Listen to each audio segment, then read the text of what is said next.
নমস্কার, আমি Moumita the Bong wife চ্যানেলে তোমাদের স্বাগত।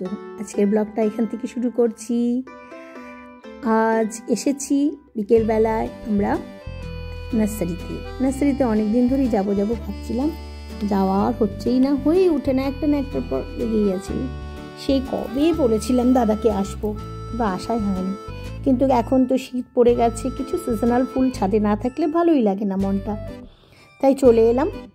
এসেছি বগেনভেলিয়া নেব, তার সঙ্গে কিছু গাছ অন্য দিকে নিচ্ছি। এগুলো সব চন্দ্রমল্লিকা, কিন্তু চন্দ্রমল্লিকাগুলো গ্রোথ একটুও ভালো নেই, তাই নেব না। আর এখন চন্দ্রমল্লিকা নিয়ে ওগুলোকে কাটিং করে পিঞ্চিং করে বড় করাও যাবে না। তো ওর বাবাকে বললাম যে চন্দ্রমল্লিকা নেব না, কারণ আমার যে কটা চন্দ্রমল্লিকা আছে সেগুলো প্রচুর হয়ে গেছে। এখন তোমাদের দেখিয়েছি, ওগুলো বড় হয়ে গেছে। তো এখানে এসেছিলাম কিছু, এই যে ছোটো ছোটো গাছগুলো দেখছো, এগুলো চন্দ্রমল্লিকা, গ্যাদা, পিটুনিয়া এইসব। কিন্তু আমি আসছি মেন গোলাপ আর জবা নেব বলে। তো এই গোলাপগুলো ছোটো ছোটো, সবই সাদা কালার, তো ভালো লাগছে না। তো চলে গেলাম আর দিদিটাকে বললাম যে তুমি আমাকে কটা জবা দাও। তো জবা ফুল একটাও ফোটা ছিল না। আর এগুলো তো জানোই সবই টেবিল কামিনী, এগুলো কিন্তু ফুল হয় না।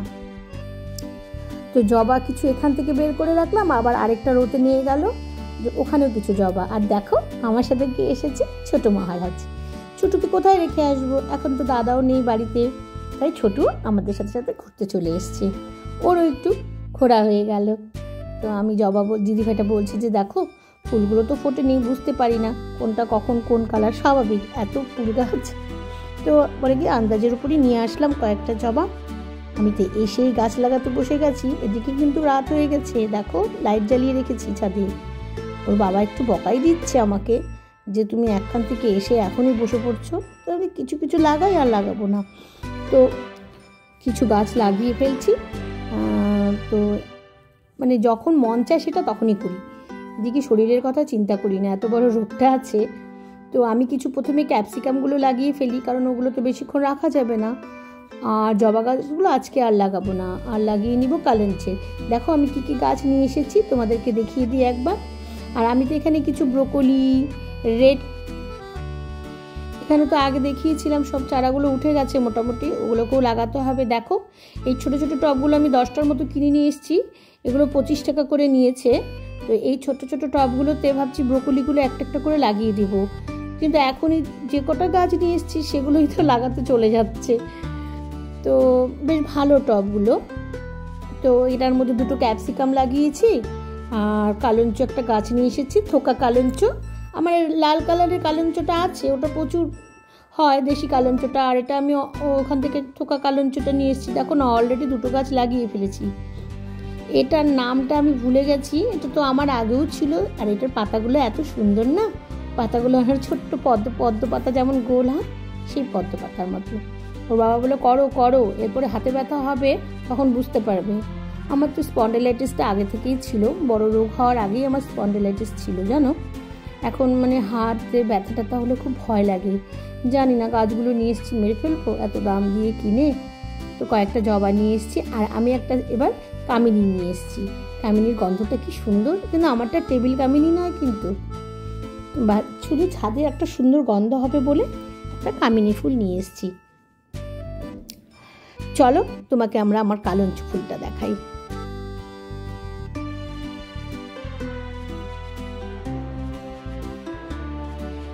এই দেখো এই কালঞ্চটা পিঙ্ক কালারে নিয়ে এসেছি।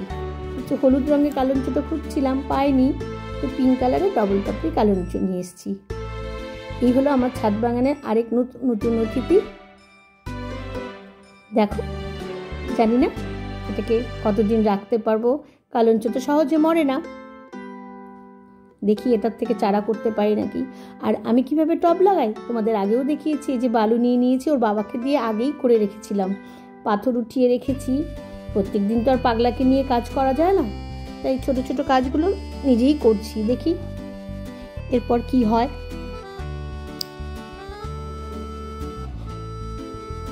আজকে বেশি কটা গাছ লাগাবো না, টুকটুক করে। অ্যাকচুয়ালি নার্সারিতে গেলে না মাথাটা ঠিকই থাকে না, তখন মানে সব গাছ নিয়ে আসি, আর আমার এখন ছাদে জায়গাই হচ্ছে না। কিন্তু শীতে তাও কটা ফুল না ফুটলে একদম ভালো লাগে না। আমার তো ছাদে প্রচুর গাঁদা ফুটেছে, তোমাদের একদিন গাঁদা দেখাবো। যে আমার ছাদে কত গাঁদা ফুল ফুটেছে, সেটাকে লাগিয়ে দিলাম। আজকে আর জবাগুলো লাগাবো না, ওগুলো রেখে দিব, কাল পরশু লাগাবো। আর জবা না থাকলে নিত্যদিনের পুজো দিতে খুব অসুবিধা হয়। আর আমার ঘরে তো আমার আদ্যা মা আছে, তোমরা তো দেখেইছো, মায়ের পায়ে জবা ফুল প্রত্যেক দিন লাগে। তো সুতরাং আর জবা না থাকলে আমার ভালোই লাগে না।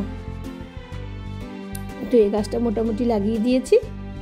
আর গাছ লাগানোর সময় তোমরা একটু ভালো করে লাগাবে, গাছের গোড়াটা টাইট করে দেবে, কারণ এটাতে আর বাতাস ঢুকে গেলে। ওই দেখো গাঁদার কথা বলতে বলতে ওর বাবা ক্যামেরাটা একটু ঘুরিয়েই দিল। দেখো প্রচুর গাঁদা ফুল ফুটেছে আমার ছাদে, প্রচুর। কিন্তু আর বেশিক্ষণ থাকবো না, অন্ধকার হয়ে গেছে। আগের দিন তো গাছ ঠাছ লাগানো হলো, এটা হচ্ছে পরের দিন সকালবেলা আমি শুয়ে আছি। সত্যি সত্যি কিন্তু আমার প্রচণ্ড হাতে ব্যথা হয়েছে জানো বন্ধুরা। আমি ওর বাবাকে রাত 2টো 2:30 অবধি আমার হাত মালিশ করেছে, তারপর একটু ঘুমিয়েছি, আবার ভোর 6টা থেকে আমি জাগা। ওর বাবা এসে একবার মশারি খুলে দিয়ে গেছে। আর প্রচণ্ড কাশিও হয়েছে, জানি না ওই মাটিগুলো ধরেছি দেখে নাকি। মুখে মাস্ক তো পরিনি, অ্যাকচুয়ালি আমি এখন লোড নিয়ে কাজ করতেই পারি না। এই দেখো আমার ডান হাত ছিঁড়ে যাচ্ছে। এই হাতের ব্যথা আমার আগে থেকেও ছিল, আমি বেশি কিছু ওজনের কাজ করলে বা বেশি ভারী কাজ করলে আমার, কারণ যেহেতু আমার স্পন্ডিলাইটিস আছে আগে থেকেই। তো ওর বাবা বলছে ওঠো, উঠে চা করো। ওর বাবা চা করে রেখেছে। অ্যাকচুয়ালি ঘুম না হলে না খুব খারাপ লাগে শরীরটা। কালকে রাতে একটু ঘুম হয়নি, এই ব্যথায় হাতটা টন টন করছিল। আর এই ব্যথাটা না একটু অন্যরকম, হাড়ের ভিতরে খোঁচা খোঁচা খোঁচা খোঁচা মারতে থাকে। এর আগে আমি ডক্টরকে বলেছিলাম, অ্যাপোলোতে যখন দেখায় ওখানে অর্থোপেডিক দেখিয়েছিলাম, তো তখন খুব ব্যথা হয়েছিল যখন কেমো চলছিল। ওই সময়টা আমার চেক করেছিল হাড়ের নার্ভগুলো। তো বললো যে আপনার বাত আছে, জয়েন্ট বাত, যেটাকে আমরা গিঠা বাত বলি বাংলায়। তো ওরকম ব্যথা হবেই এটা। তো ঠাকুরের কৃপা, ওরা তো ভেবেছিল অন্যরকম, যে হাড়ে হাড্ডিতে বা ছড়িয়ে গেছে নাকি, যে না এটা বাতের থেকে ব্যথাটা হচ্ছে। তাই ওরা স্ক্যান করে চেক করে নিয়েছিল। প্রচণ্ড যেন ওই হাড়ের ভিতরে মানে খোঁচা খোঁচা খোঁচা খোঁচা খোঁচা খোঁচা দিচ্ছে। তো ওর বাবা একটা তেল দিয়ে মালিশ করে দিয়েছিল। আমি জানি এটা আজকের দিনটা একটু রেস্ট নিলে পরে কমে যাবে। দেখো না ঘাটটা কি ফুলে গেছে, ওর বাবাকে তাই দেখাচ্ছি, প্রচণ্ডভাবে ঘাটটা ফুলে গেছে। কিছু করার নেই, এই রোগটা আমার ক্যান্সারের আগের থেকেই ছিল, স্পন্ডিলাইটিস। বহু বছর ভুগেছি, বহু ট্রিটমেন্ট করেছি, থেরাপি করেছি, কিন্তু এটা কমে না। কমে বলতে কি, তুমি যদি রেস্টে থাকো তাহলে তোমার কিচ্ছু হবে না, একটু কাজকর্ম করলেই ব্যথা শুরু হয়ে যায়। তো আজ কি আর কি দেখতে থাকো। আজ শরীরটা বিশেষ ভালো না, এগুলো হবে না গাছ লাগানোর যে।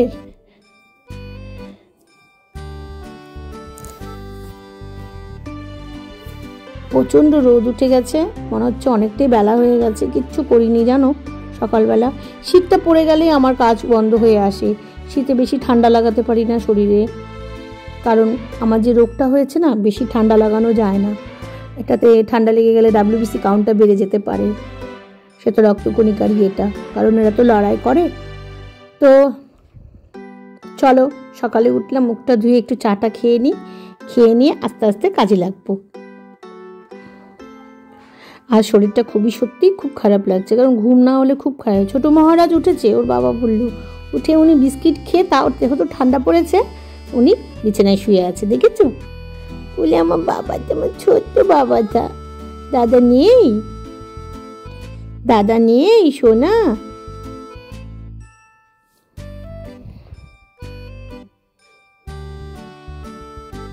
ওই দেখো ওর বাবা একটু আদর করলো।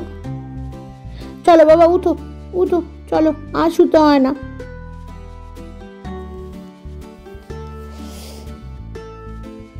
আমার মুখ টুক ধোয়া কমপ্লিট, শান্তা চলে এসছে, বাইরের কাজ করে দিয়ে ও চলে যাবে রান্না করতে আরেক বাড়িতে। আমি আজকে বাদামটাও ঠিকঠাক ছুলতে পারছি না, ওর বাবাকে বললাম বাদামটা একটু ছুলে দাও। আমি ডান হাতটা নাড়াতেই পারছি না জানো। বাবা বলছে দাঁড়াও, আজকে ভালোই হলো তোমার, বেশ অজুহাত না গো, অজুহাত করছি না, খুব ব্যথা। চাটাও ঢেলে দিল ওর বাবা। আর কি, আমার ব্লগটা আজ এখানেই শেষ করছি। তোমরা ভালো থেকো, সুস্থ থেকো, পারলে লাইক শেয়ার কমেন্ট করতে ভুলো না। আর আমার তো চা খাওয়া মানে 1 কাপ চা 1 বাটি মুড়ি। আমি কিন্তু বিস্কুট খাই না। টাটা।